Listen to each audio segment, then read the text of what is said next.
Hi everyone, my name is Choo Chun Lam, matrix number 225896. I'm a student from Bachelor of Wood Science and Technology in UPM, and today I'm going to demonstrate how to identify wood species based on wood samples. Without further ado, let's get started.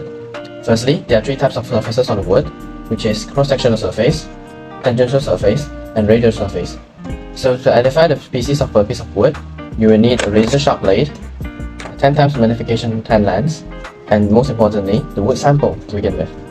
First of all, scrape a thin, clean layer of the cross-sectional surface of the wood sample using the razor-sharp blade. Then, inspect the surface of the wood using hand lens with 10 times magnification. Observe the wood structure and the arrangement of the anatomical features on the cross-sectional surface of the wood. And the anatomical features needed to be identified are vessels or pores, rays, and parenchyma. Before using the features to identify the wood, we need to know about the features. Vessel serve for sap conduction with relatively large diameter from 50 to 300 micrometer. Vessel arrangement ensures that each branch in the crown receives water from all roots. There are three types of vessel arrangement within a growth ring. Ring porous, with distinct concentration of large pores in early wood with abrupt transition in size.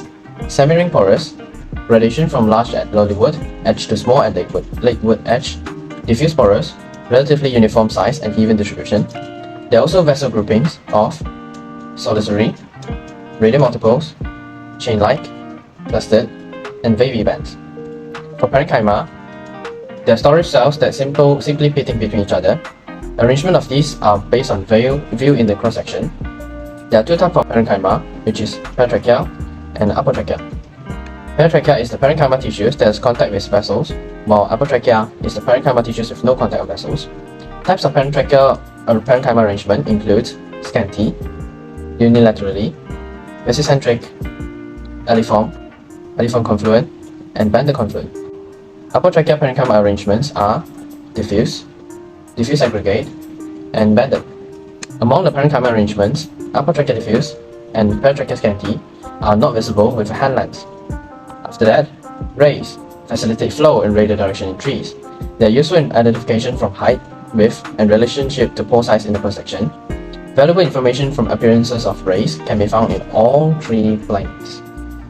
So, width and height range widely, while size and contrast with background determine visibility.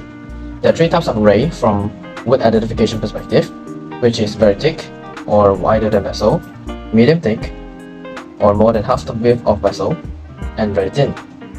So, we'll use these features to identify the wood species from the wood sample. Firstly, we can see that the wood is reddish brown in color, and the texture of the wood sample is quite rough and very even.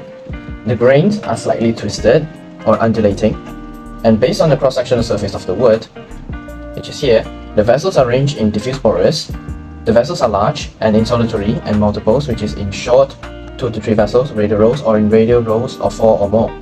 Some of the vessels, large vessels, have tail-like appendages, which is larger vessels followed by small and radial flattened vessels. There are both types of parenchyma on the wood sample, which is apotrachea and paratrachea. For apotrachea parenchyma, the arrangement is diffuse, and for paratrachea is scanty. Ray of the wood have two distinct sizes. Wider rays can be seen clearly, and it produces mosquito netting on tangential surface. Concentric traumatic vertical canals often present on the wood sample. With these anatomical features, we can identify this as the wood sample of Mengkulang tree. Apart from that, we can also identify the wood species using dichotomous key, which is elimination method based on all the characteristics introduced just now on the wood sample. For the first key, based on our anatomical features found before on the wood sample, we can choose 1A, which is vessels or pores present, and that brings us to key 2. For key 2, we choose diffuse porous, as that is the vessel arrangement of wood sample, so we go to key 8. For key 8, the wood sample included phoeum but island type absent, so we go 11. For 11, vertical resting canal was absent on the wood, so we go 28. For 28, wood parenchyma is banded or confluent, so we go to 29. Wood parenchyma is irregularly spaced or terminal, so 45 we go. So 45, horizontal canal is absent from the wood sample, so 47. For 47, wood parenchyma bands much narrower than the vessels, so 48. 48, wood parenchyma bands not containing oil canals, so 49.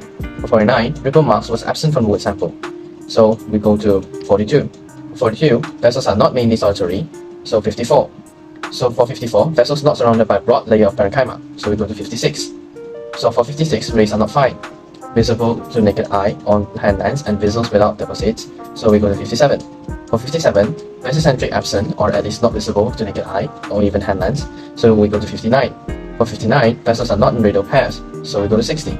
For 60, wood parenchyma not as short tangential lines, so we go to 73.